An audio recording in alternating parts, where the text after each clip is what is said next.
My name is Amanda Bennett. I'm 41. The last time my family saw me, they thought I was sleeping on park benches, begging for change. That was 3 years ago, at my grandmother's funeral. I had driven 12 hours from Fort Meade, but I walked in wearing ripped jeans, an oversized hoodie, and sneakers that had seen better days. Not because I couldn't afford better, but because blending in had become survival. They didn't know those clothes cost more than most people's rent, or that they were built to hide advanced surveillance gear. The funeral was a nightmare. Emma, my sister, the golden child, whispered just loud enough for half the church. Amanda's been struggling, lost her job, living out of her car. My mother nodded, full of fake concern. We keep offering her money, but she won't take it. I said nothing. Let them believe I was the family disgrace. In my line of work, being underestimated was the perfect cover. The truth?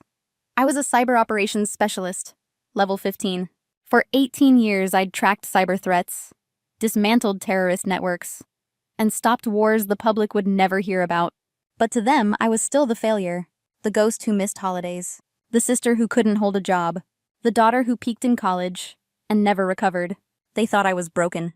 And that day, at the funeral, I realized something chilling. Emma wasn't finished turning me into her favorite story. But I didn't know yet how far she'd go until the invitation arrived. Have you ever had a family member judge you by their worst assumptions? Tell me in the comments. I know I can't be the only one. Emma had always been the golden child. Law school, picture-perfect marriage, 2 children who played violin and spoke French. And me? I was the cautionary tale. Amanda was supposed to be the smart one. She'd say it with a smile that cut deeper than any insult. Full ride to MIT, graduated summa cum laude. We thought she'd be running Google by now. Then she'd lower her voice just enough to sound sympathetic. But you never really know people, do you? Every family gathering became a stage for Emma's performance. Missed holidays? Proof that I couldn't keep a job. Failed relationships? Evidence I was too broken to love. My silence became her favorite story. The irony was suffocating. While she handled divorces and property disputes, I was dismantling cyber attacks that could collapse power grids. While she fretted about lawn care, I was tracing cryptocurrency that funded terror cells. But none of that mattered at the dinner table, because Emma owned the narrative, and my parents let her. She peaked in college, Emma once told my uncle. All that intelligence, but no common sense. They nodded. They believed her. Because it was easier than asking me the truth. The humiliation became a rhythm. Each year another story about how Amanda couldn't get it together. Each year another chance for Emma to shine brighter by dimming me. And I let her. Because operational secrecy meant I couldn't say a word. Still, I thought I could handle the whispers. The pity. The constant dismissal. Until the envelope arrived. And inside was the invitation that would change everything. The invitation was for Emma's engagement party. The Mandarin Oriental. Black tie. Registry at Tiffany and Cartier. It was everything Emma wanted, an audience. I almost threw it away. But at the bottom, she'd written, Amanda, I know things have been hard. Please clean up and come. David's family will be there. I'd like them to think we're normal. Clean up. Like I was dirt she needed to scrub off before presenting me to polite society. I RSVP'd. Didn't tell her. Let it be a surprise. The ballroom glittered with chandeliers and white orchids. Waiters poured champagne that cost more than a week's pay. I arrived late, in jeans and a hoodie, just shabby enough to pass. The hostess hesitated until I said, Emma's sister, Amanda Bennett. Inside, the room shifted. Emma froze when she saw me. Her smile cracked, then returned, brittle. Everyone, this is my sister Amanda. She's had a tough time, but she made it. Polite smiles, silent judgment. Emma's sister, the family failure, had arrived. David's parents assessed me like a problem. His mother's smile was ice. His father leaned in, voice dripping condescension. Between jobs, I hear. Perhaps I could find her something. Emma jumped in, sweetly cruel. Amanda's been trying. It's been difficult. I nodded. Very difficult. Later, my mother hugged me like I was fragile glass. I'm glad you're here. But maybe we could have talked about your outfit. I bit my tongue, went for another drink. And that's when I heard it. Mrs. Richardson's voice, low but not low enough. She seems troubled. I hope she's not a problem. Emma answered quickly. Oh, she won't be. She's harmless. Never figured out how to be an adult. Peaked in college. On and off homeless. David thinks she might be using drugs. My blood went cold. David thought I was an addict. Emma laughed softly. Don't worry, she'll ask for money eventually. She always does. Then the dagger. She really was brilliant once. Full scholarship. Top of her class. We thought she'd change the world. Instead, she can't even change her clothes. Mrs. Richardson clucked. Sometimes the smartest people can't handle real life. Emma nodded. All theory, no practice. I walked away before I heard more. Played the part they expected. The grateful disappointment. The charity case. But inside, something hardened. This wasn't pity anymore. Emma had branded me. And soon, I'd have my chance to return the favor. Emma's wedding was at the Richardson estate in East Hampton. Oceanfront. Sprawling. Perfect for a magazine spread. I showed up in the same hoodie and jeans, even ripped the sleeve a little. The guard at the gate looked doubtful, until he saw my name on the list. The ceremony was flawless. Emma glowing in a gown worth more than a car. David the surgeon prince. And me, invisible in the back row. At the reception, I sat between my parents, trying to fade. But David's family stared like I was contamination. During the soup course, Judge Richardson leaned toward my mother. Your daughter seems better. She's between things, my mother replied carefully. The judge nodded.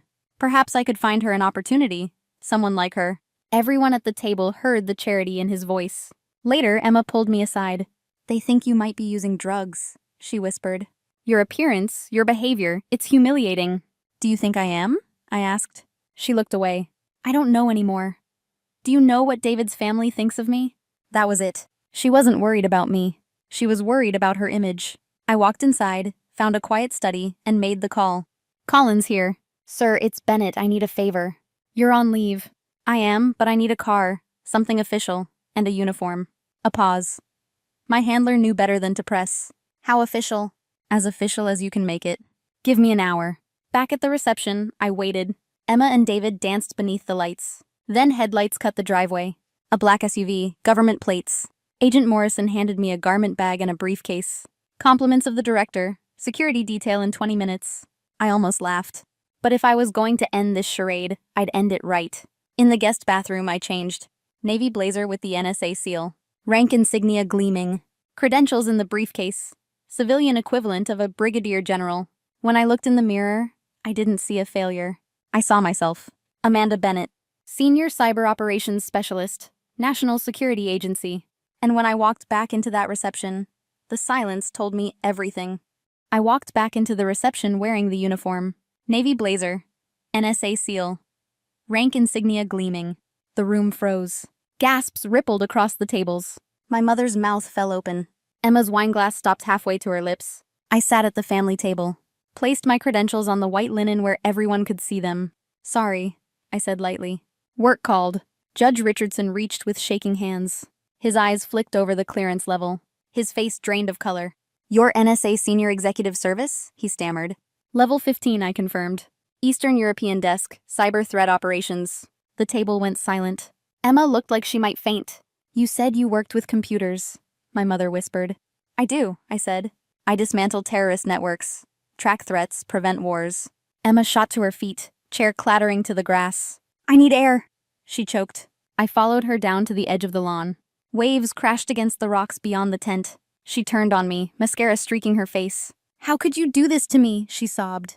Do what? I asked quietly. Let me humiliate myself. Let me tell people you are a homeless addict. Let me— You chose to say those things, I cut in. I never asked you to. Her voice broke. Do you know how mortified I am right now? I stared at her. Do you know how mortified I was listening to you tell David's mother I peaked in college? That I was too stupid for real life? That I was probably using drugs? Emma crumpled, tears spilling down her perfect dress. I didn't mean it. You did, I said flatly. You believed it. All of you did. Because it was easier than asking me the truth. Why didn't you tell us? She whispered. Why let us think? Because operational security isn't optional. Because protecting my country sometimes means losing everything else. And because none of you ever asked if I was okay. Emma sobbed harder. What happens now? Now, I said. You go back to your wedding. Dance. Cut the cake. And tomorrow, you live with the fact that you treated your sister like garbage for years. She reached for my arm. Amanda, please, I'm sorry, I'm so sorry. I believed her. But sorry doesn't erase years of cruelty. Sorry doesn't undo being branded a failure by your own blood. Behind us, the music swelled again. Laughter, glasses clinking, life moving on. But between Emma and me, nothing was the same. And when Judge Richardson approached me before I left, his words stunned even me. As I turned to leave, Judge Richardson stepped into my path. His face pale, his voice formal. Agent Bennett, he said, I owe you an apology. You don't owe me anything, I replied. I made assumptions, based on appearances. In my profession, that's inexcusable. I studied him. Judge, if I'd walked in wearing this uniform, how would you have treated me? With respect, as a colleague. And because I came in jeans and a hoodie? He flushed. I assumed you were someone who needed help. So my worth depended on your assumptions, I said. He had no answer. I left him standing there and stepped into the waiting SUV. How did it go? Agent Morrison asked. I thought of Emma sobbing in her gown. My parents stunned. The judge speechless. Mission accomplished, I said. 3 months later, my mother called. Amanda, Emma wants to have lunch, to talk about everything. I leaned back in my chair at Fort Meade. Mom, all those years you thought I was homeless, maybe on drugs, did it ever cross your mind that it didn't sound like me? A long pause. I wanted to believe it wasn't true, she whispered. But Emma's words, the missed holidays, it seemed easier to accept the story than to trust you. Next time, I said, ask what's really going on instead of assuming. I will, she promised softly. Emma sent letters after that. Apologies. But I never met her. She moved to Seattle, started over. I hope she's well. But I also hope she remembers what she learned, that people are more than they appear, and assumptions can be the cruelest judgment. As for me, I'm still at NSA, still protecting a country that will never know how close it comes to disaster. My family knows what I do now, but they'll never fully understand. And that's fine. Understanding isn't required for respect. If you've ever been judged unfairly by your family, you're not alone. Share your story below, and don't forget to subscribe for more stories like this one.